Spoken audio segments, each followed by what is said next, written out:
What you're seeing behind us is the bicycle rodeo, and it's a place where the students, elementary students, get to practice their road safe skills that they learned in class. This is the second day we see them at this point, and we only have the 2nd through 5th graders on bikes, but we also see the kindergarten and the 1st grade in class before this. And yeah, we go through rules of the road, you know, who has to stop at a stop sign, how to fit your helmet properly, you know, how to check over your bicycle and yourself to make sure that you're safe and ready to go biking.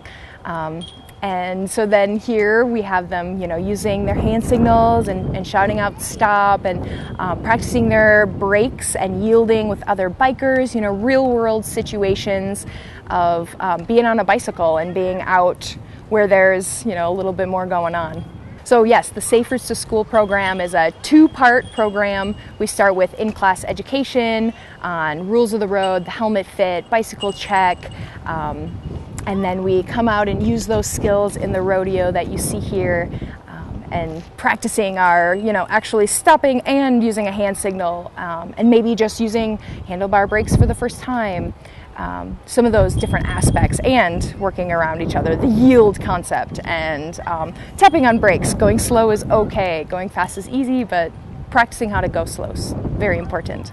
Yes, and so the first station they start at is the stop. Critical. Most kids don't want to stop, they want to go, go, go. But using their brakes and without skidding, you know, skidding is fun, but our bikes don't hold up to that. So brakes, first one is the stop box, shouting it out, letting other people know behind you that they're stopping. Good skill to know and use. Then we have our straight line, which that skill we're trying to teach them to not look down at their wheels, but look up far ahead of you. Great balance, and comes in handy a lot of different places. So we start that off early in the course, and then they use it throughout the course, that looking far ahead down the road sort of idea. And then we have our cone weave, just maneuvering around, tapping on brakes, a left turn, practicing one of our hand signals.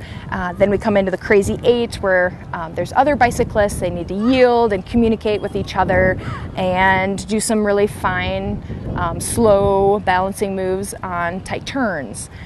Then we go into the slow race, where we're interested in balancing and going slow and practicing with brakes, and again looking far into the distance, balancing and coordination. And then we get to the crosswalk. We want to encourage all bicyclists to know that they are vehicles on the road when they're on a bicycle, and they have to be courteous to pedestrians.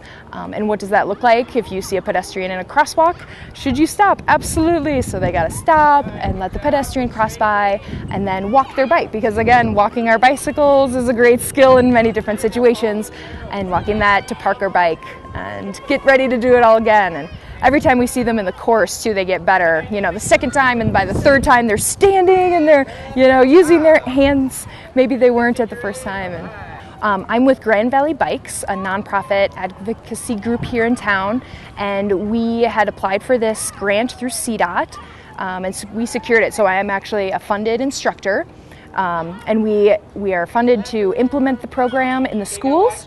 But future years, we leave it in the hands of the school and the PE teacher. So we work intimately right now, you know, the first year with the PE teacher, getting them trained, getting them familiar with this program. And then in future years, we're interested in sustaining it, just providing any sort of facilitation.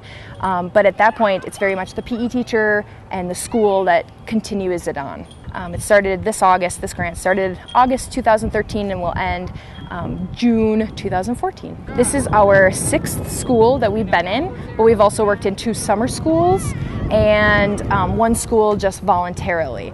So, you know, as needs arise, we're really interested in providing tools for teachers and for schools, because we really believe in having more students walking and biking to school and doing that safely outside of the grant. So we work with schools in the grant, but then we also work with outside agencies and schools. Yeah, it's all over the place. Definitely the reputation is getting out of a great program that teaches very valuable skills. and we're hoping that continues. We're hoping to get this mobile classroom, bicycle classroom, into all 23 elementary schools. And whether that's a CDOT funded program or whether that's something that we continue working with our partners, Mesa County Health Department, the City of Grand Junction, Mesa County Regional Transportation Committee, all of these people are really interested and invested. And so I can see this continuing on into the future as a sustainable program.